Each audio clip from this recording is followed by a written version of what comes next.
Garlic is one of the easiest things to grow, but you need to know some of these important things to make sure that you pick the right kind of garlic and that you know how to do it.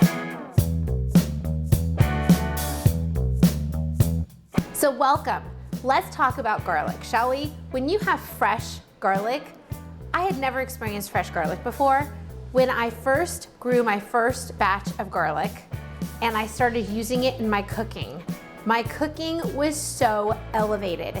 Everything tasted fresher. Everything tasted more alive.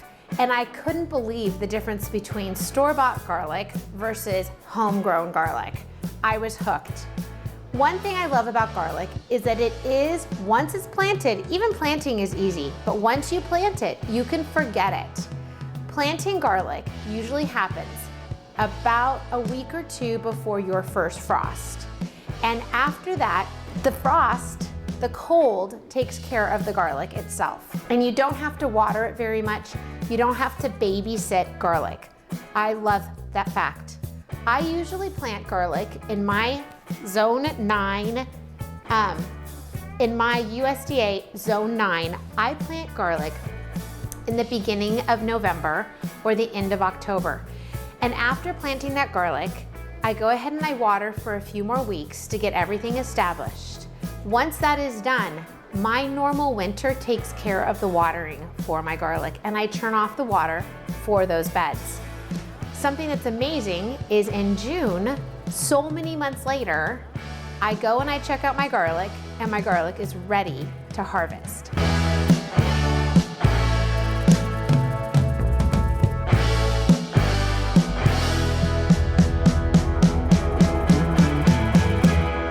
So you'll be seeing the harvesting in a little bit. Let's talk first on first steps. Garlic comes in two different varieties. There is hardneck garlic and there is soft neck garlic. Hardneck garlic are for the colder spaces and regions of the United States. Soft neck is for the regions like in my area where I don't ever get under 35 for too long. Just once in a while we'll have a freeze. So what you want to do first of all is check out the hardneck and the soft neck varieties that are best suited for your area. One way I do this is I go to the local farmer's market or a farm stand in my area, somewhere where they plant their own garlic. I love being able to use the garlic from my region because that garlic has already experienced the climate. And when I'm using the garlic that's already been in the region in the same kinds of soils that I'm going to be planting in, then I'm able to give it a one leg up and in being able to produce better in our area also. By buying organic garlic from a farmer's market, one bulb of garlic can produce up to 8 to 10 cloves that then I just plant these out, and each of these will then become another bulb. It's amazing. So if you go to the farmer's market, if you pick up 2 or 3 of these, you can have up to 25 to 30 garlic plants growing just from 3 of these. So my recommendation is to utilize your farmer's market. That's a great tip, and I wish someone had told me that a long time ago. I want to show you some of the harvest I had from this last year. I planted out a lot of garlic and I store it. In the video, you'll see in just a little bit with harvesting how I go ahead and dry these out so that I can store these in my closet in the house. And after I store them for just a little bit, I know that I'm going to be able to use them for my next harvest. So I never have to buy garlic bulbs again. I'm always having them and reusing them from year to year. Kind of a cool thing. Now I'm not going to be using all of these bulbs in my planting. I'll use, I don't know, I'm probably going to plant out about 80 to 100. That's a lot, I know, but that's what I love to do. And I have space for it in my garden to do it specifically for garlic. So I'll be planting out some of those. I already have 9 garlic cloves that I got. So I'm already on my way to counting up to 80 to 100. The rest of these I will then use and freeze them. A lot of times I like to put them in like a food processor and I chop them up and I put them in ice cube trays. And with the ice cube trays, then I'm able to pull those out, freeze them, pull them out, and use as wanted throughout the entire year. Because this garlic isn't gonna last that much longer in my closet. It has lasted since June when I first picked it and I first harvested, but now it's ready to either be planted back into the garden or preserved. You can also preserve this in other ways. There's lots of different ways. Sometimes I do garlic with honey and I make a garlic syrup out of the honey, which is wonderful for medicinal reasons, especially if you have a sore throat.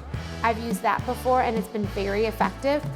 There's pickling of garlic. There's a lot of different ways. But for me, I really like preserving the rest of my garlic that I'm not using and using a food processor and freezing it and then pulling out cubes as needed. Now let's take a look at some of this garlic. I want to evaluate which of these garlics are going to be the best. I want garlic that does not look like they have any brown spots in them. Some of this garlic is ready to be used, so I need to be careful.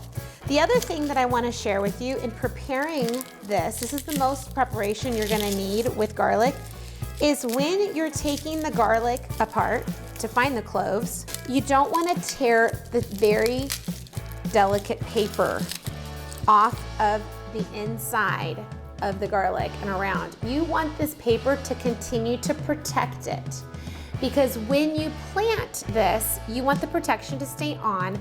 This clove is going to be planted with this piece pointing upwards and the root part pointing downwards. And all you're gonna see is this little piece from the ground after you've planted it. This clove in particular is perfect. There is no brown spots, it's not mushy in any way, and it's all completely protected with the little tiny paper that it comes with and it grows with. So I'm gonna continue undoing my garlic cloves here until I have the right amount. So I want you to notice that this one tore apart.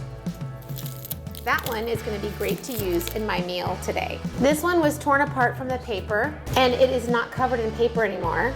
This one is perfect. Oh my goodness, it smells so good. This one is perfect to use for my cooking or to be a part of my bowl that I'm gonna start freezing things and using the food processor with and chopping that up for me. This is another one.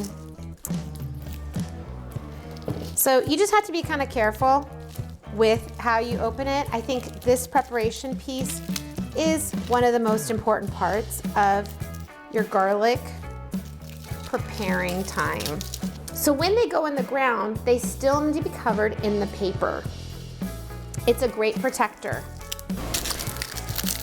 Now this one feels a little mushy, which means it's a little old for growing. So let's take a quick look to see what a garlic clove looks like that needs to be used and not, or it might not even be able to be used. This one, yeah, this one's not a good one, and that's okay. The smell is a little different. It doesn't smell as fresh, and you can see here that it's turned brown. You don't want to use this one, and it's a little mushy. So I'm gonna go ahead and put that whole thing in my compost. Things aren't gonna be perfect when you're growing, but it sure can be fun exploring. Too many things in life have to be perfect. Whoops. This one would have been, oh yeah, no, this one's great. Look at that big bulb. The outside of the bulb is not so good, but other parts of the bulb are solid and really will be great in your garden. All right, now that we have enough cloves, let's go on out to the garden and actually plant it. I want to show you how to do it in a way that will be successful. Come on. All right, let's go ahead and start planting out our garden. How to do this. First things first, whenever you have a new season, you need to replenish what's happened in the last season. And in the last season, it was summer, and those summer crops took a lot of great nutrients out of the soil. So we're gonna add that back in so it can help grow our garlic. So the first thing I like to add is definitely compost. naturally has nutrients that build back into the soil what has been taken. Nitrogen, it builds up lots of great texture so that the soil can hold on to the water and it doesn't just go through it quickly, but it actually texturizes the soil. I add 2 to 3 inches of compost, and if I don't have enough compost from my own compost pile, then I go to my local nursery and I buy organic compost from a very reputable source. Today I'm using EB Stone compost. It's hard to find EB Stone in some areas of the United States, but in Northern California, it's my go-to. Next, I add EB Stone's Sure Start, just to add a few nutrients. And this is my lasagna method that I also do in my amendment video that you can see down below.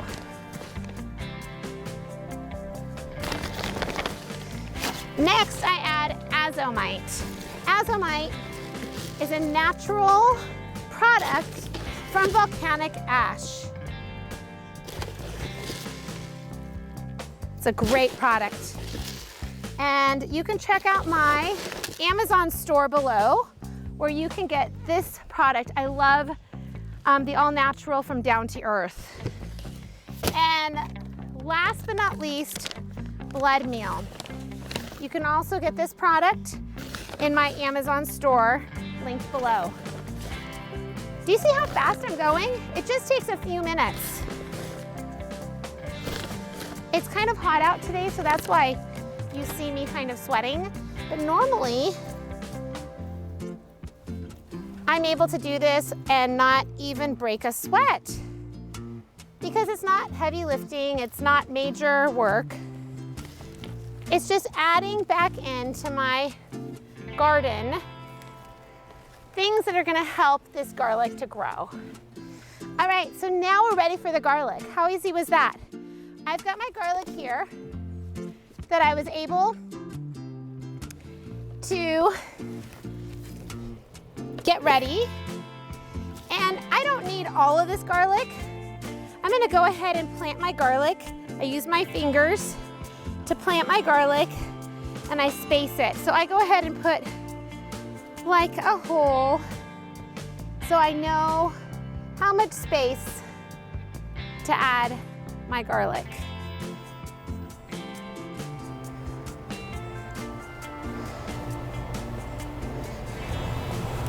And when you think about a garlic bulb growing, it grows about this big, so that's just about enough space for my garlic. It doesn't have to be perfect. On the edges of my bed, I'm gonna go ahead and add some cilantro seeds and some dill seeds, just because it's fun. And those are fall, cool season crop herbs. All right, now, this is how you plant out garlic. You wanna make sure that it has the paper all over it as a protector. And you're going to point the top part up. The bottom part that was connected to the root goes down. So I just plant my garlic in and I let that little top piece come up, just a little. And notice that I just kind of press it down so it feels like it's got a home. I'm like, you guys are gonna stay here now for the next like 7 months. This is the garlic home. After we plant, we'll go ahead and water. I like to put my watering system in place and scheduled for at least 2 to 3 weeks after I plant my garlic so everything starts to root out. It's also very hot right now where I'm at, and if I didn't water my garlic, it would not give it a good start. But in about a month or less, like I mentioned earlier, you're not gonna have to even water the garlic. Because of the temperature and natural rainfall, you're gonna have garlic growing whether you water it or not. Isn't that so cool? It is a very hands-off thing to grow. Thanks for watching the video on planting garlic. If you want to see how I harvest garlic, then check out the next video. And if you enjoy videos like this, then don't forget to subscribe below.